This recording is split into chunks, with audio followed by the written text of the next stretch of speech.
नमस्कार, KP news 24/7 में आपका स्वागत है। मैं हूं अश्विनी आपके साथ। चलिए नजर डालते हैं आज के मुख्य समाचारों पर।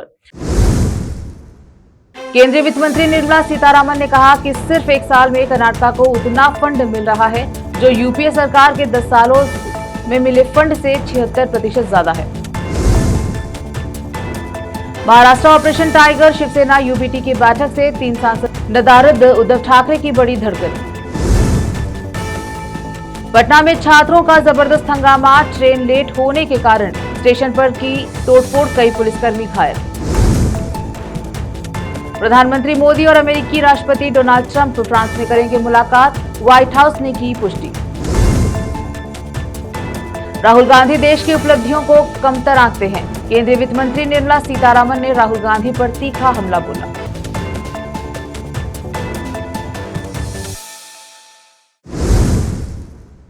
अब समाचार विस्तार से। कर्नाटक सरकार लगातार यह दावा करती रही है कि केंद्र सरकार कोई फंड नहीं दे रही है, लेकिन केंद्रीय वित्त मंत्री निर्मला सीतारामन ने कहा कि सिर्फ एक साल में कर्नाटक को उतना फंड मिल रहा है जो यूपीए सरकार के 10 सालों में मिले फंड से 76% ज्यादा है। आज बेंगलुरु में बीजेपी के विकसित भारत संकल्प समावेश कार्यक्रम में बोलते हुए उन्होंने कहा कि मैं आज आपके सामने वित्त आयोग के आंकड़े पेश कर रही हूं। 2014 से 2026 के बीच कर्नाटक को टैक्स के तौर पर 4 लाख करोड़ रुपए दिए गए। यह 2014 से पहले यूपीए के कार्यकाल में दी गई राशि से 5 गुना ज्यादा है। कर्नाटक को 2014 से 2026 के बीच 4 लाख करोड़ रुपए मिले, जबकि यूपीए के समय यह 82,000 करोड़ रुपए था और 2.71 लाख करोड़ रुपए की ग्रांट और सहायता मिली, जबकि यूपीए के 10 सालों में यह 60,000 करोड़ रुपए थी। प्रधानमंत्री मोदी का मानना है कि राज्य के विकास के बिना देश का विकास नहीं हो सकता, इसलिए हम राज्यों को बिना ब्याज के लोन दे रहे हैं। उन्होंने कहा कि हमने फाइनेंस कमीशन की कोई सिफारिश न होने के बावजूद राज्यों को 18,000 करोड़ रुपए से ज्यादा दिए हैं और कर्नाटक को भी यह राशि मिली है। निर्मला सीतारामन ने आंकड़े देते हुए बताया कि मौजूदा फाइनेंशियल ईयर में कर्नाटक को 63,000 करोड़ रुपए दिए गए हैं। उन्होंने कहा कि यूपीए सरकार ने 10 साल में कर्नाटक को जितनी राशि दी थी, हम अब उससे 76% ज्यादा दे रहे हैं।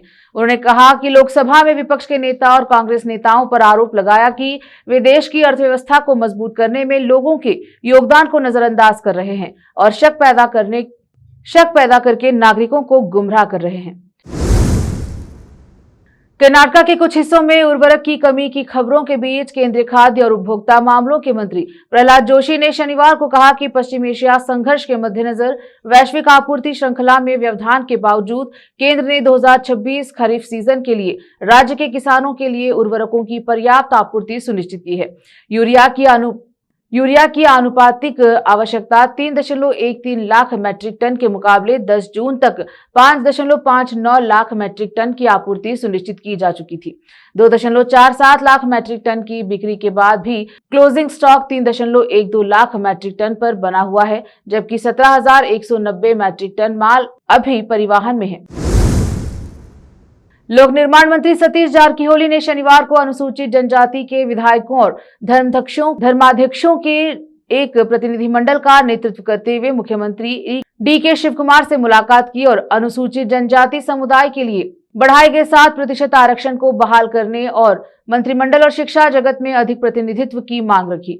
पिछली भाजपा सरकार ने अनुसूचित जाति एवं अनुसूचित जनजाति शैक्षणिक संस्थानों में सीटों का आरक्षण एवं नियुक्तियां अधिनियम 2022 पारित किया गया था, जिसमें अनुसूचित जाति कोटा को 15% से बढ़ाकर 17% और अनुसूचित जनजाति कोटा को 3% से बढ़ाकर 7% कर दिया गया था, जिससे सर्वोच्च न्यायालय द्वारा निर्धारित 50% आरक्षण सीमा का उल्लंघन हुआ था। कर्नाटक उच्च न्यायालय ने एक जनहित याचिका के आधार पर विस्तारित 56% कोटा के तहत नई भर्तियों पर रोक लगा दी थी।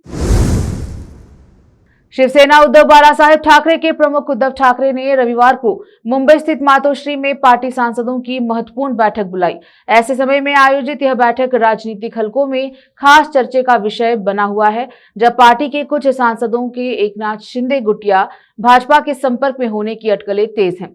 सूत्रों के मुताबिक बैठक में पार्टी के अधिकांश सांसद शामिल हुए, जबकि कुछ सांसद विभिन्न कारणों से मौजूद नहीं रह सके। शिवसेना सूत्रों के अनुसार बैठक में मुंबई दक्षिण से सांसद अरविंद सावंत, मुंबई दक्षिण मध्य से सांसद अनिल देसाई और नासिक से सांसद राजा भाऊ वाजे प्रत्यक्ष रूप से उपस्थित रहे। वहीं यवतमाल वाशिम के सांसद संजय देशमुख और हिंगोली के सांसद नागेश पाटिल अष्टिकार ऑनलाइन माध्यम से बैठक में जुड़े। हालांकि परभणी से सांसद संजय जाधव और शिरडी से सांसद भाऊ साहेब वाकचौरे बैठक में शामिल नहीं हुए। धारशिवार से सांसद ओम राजे निम्बालकर भी बैठक में उपस्थित नहीं रहे। पार्टी सूत्रों के मुताबिक निम्बालकर ने पहले ही अपनी अनुपस्थिति की सूचना दे दी थी, क्योंकि उनका पुत्र अस्पताल में भर्ती है। फिलहाल वक्त एक छोटे से ब्रेक का, जल्द लौटेंगे ब्रेक के बाद।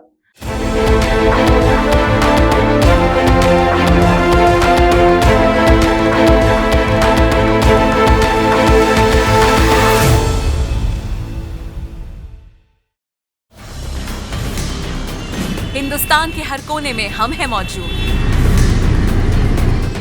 24 घंटे हालात पर गहरी नजर, खबरों से जुड़े चुपते सवालात,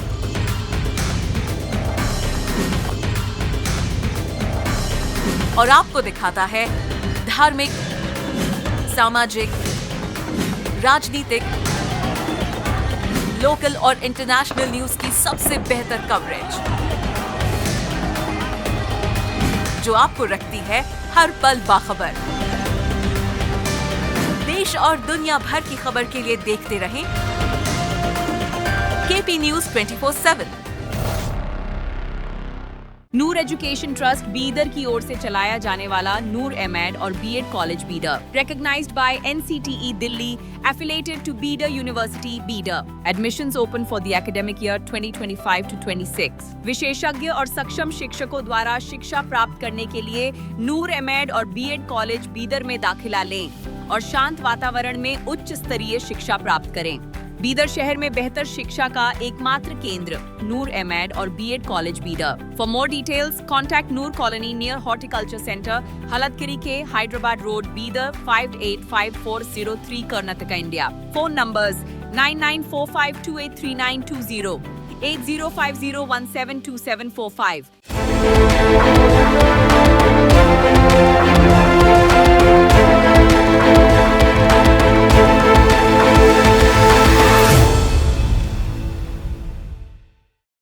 ब्रेक के बाद स्वागत है आपका। देखते हैं समाचार। अमेरिका और ईरान के बीच शांति की बात की जा रही है, लेकिन स्थितियां कुछ और ही हैं। दोनों देश एक दूसरे के ऊपर जमकर हमला कर रहे हैं। इस जंग की भेंट कई बेगुनाह और निर्दोष लोग भी चढ़ चुके हैं। इसी में कुछ भारतीय भी हैं। बीते दिन होर्मुज स्ट्रेट के पास हुए हमले में कई भारतीय नाविकों की मौत हो गई थी, जिसके बाद अब लोकसभा में नेता विपक्ष राहुल गांधी ने भाजपा पर निशाना साधा है। साथ ही साथ कहा कि न अफसोस न माफी, उल्टा अमेरिका ने आदेश देना जारी रखा है। इसके अलावा उन्होंने आगे लिखा कि उनके शब्द पढ़िए, अमेरिकी सेना के आदेश तुरंत माने, कोई उल्लंघन बर्दाश्त नहीं किया जाएगा। एक आजाद देश इस तरह की भाषा कभी नहीं सहेगा। लेकिन हमारे पीएम चुप हैं, वो चुप रहते हैं और आदेश को मान लेते हैं। जो देश का अपमान करते हैं वो उन्हीं के वश में है। बिहार की राजधानी पटना से छात्रों के भारी बवाल की खबर सामने आई है। पाटलिपुत्र स्टेशन पर ट्रेन लेट होने से गुस्साए हजारों छात्रों ने जबरदस्त हंगामा किया, नारेबाजी की। इस दौरान पथराव और तोड़फोड़ की घटना भी सामने आई, जिसमें कई पुलिसकर्मी के भी घायल होने की सूचना है। फिलहाल पुलिस और रेलवे पुलिस फोर्स की स्थिति को कंट्रोल कर विधि व्यवस्था सामान्य बनाने की कोशिश में जुटी है। मिली जानकारी के अनुसार आज बिहार में मद्य निषेध विभाग की भर्ती परीक्षा होनी है। 2 पालियों में आयोजित होने वाली इस भर्ती परीक्षा में शामिल होने के लिए अभ्यर्थियों की भारी भीड़ सुबह से ही रेलवे स्टेशनों पर जुटी थी।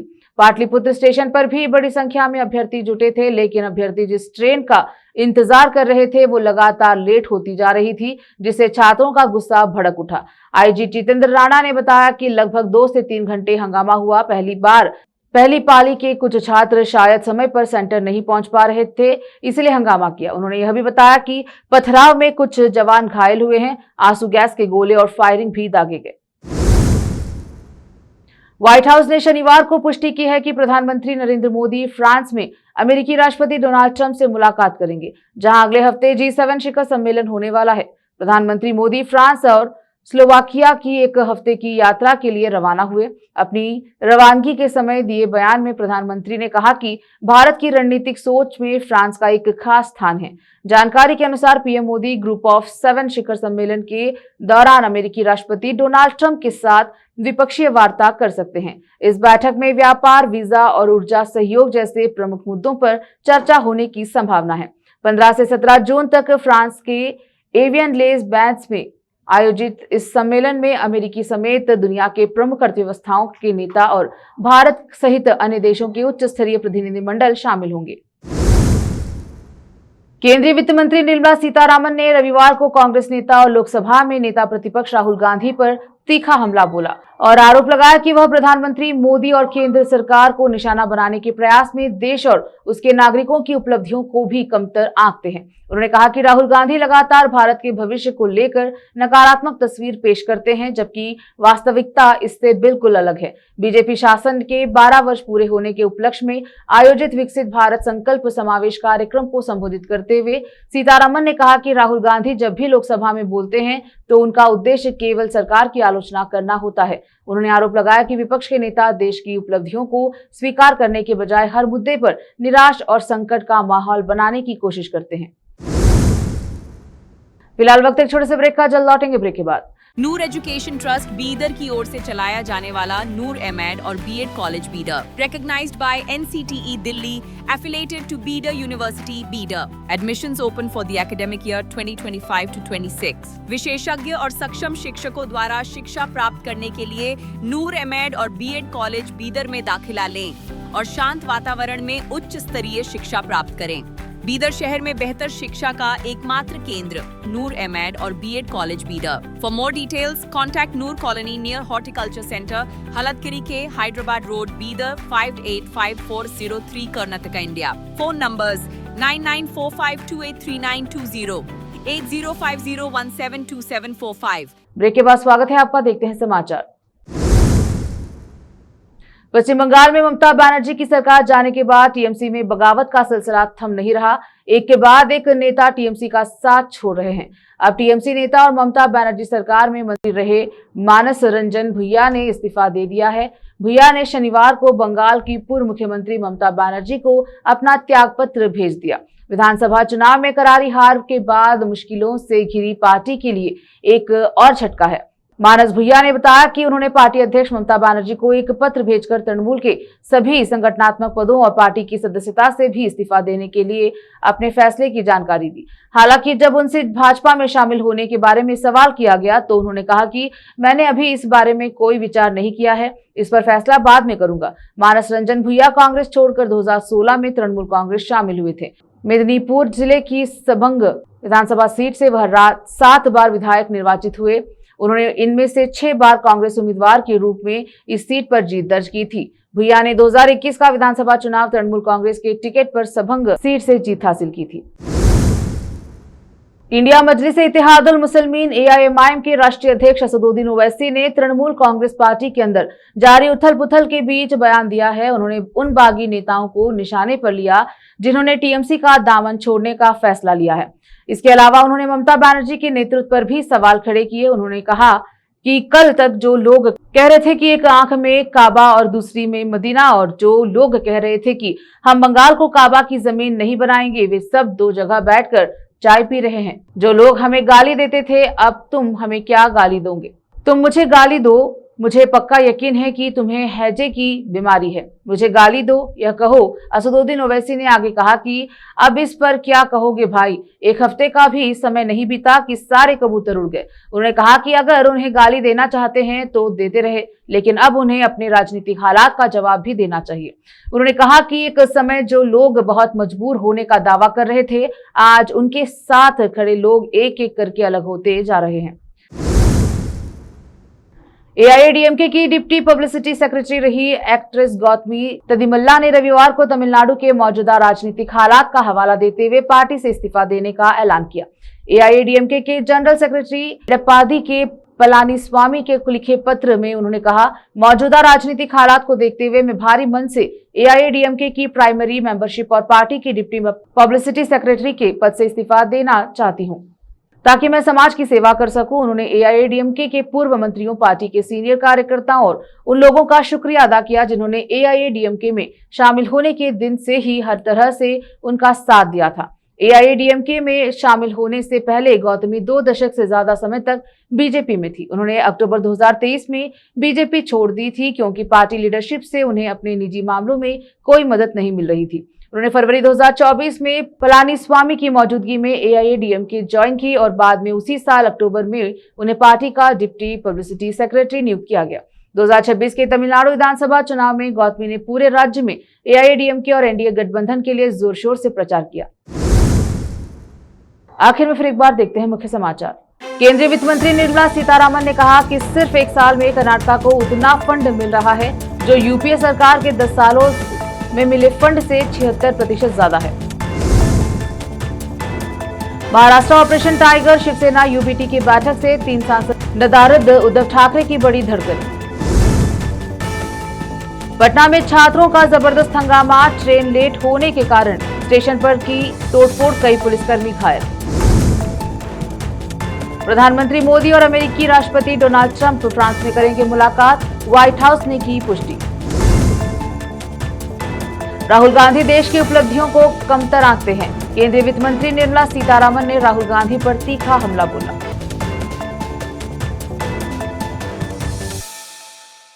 केपी न्यूज के बुलेटिन में अब तक के लिए इतना ही। देश विदेश और स्थानीय समाचारों के लिए केपी न्यूज 24/7 को लाइक, शेयर, सब्सक्राइब जरूर करें। धन्यवाद।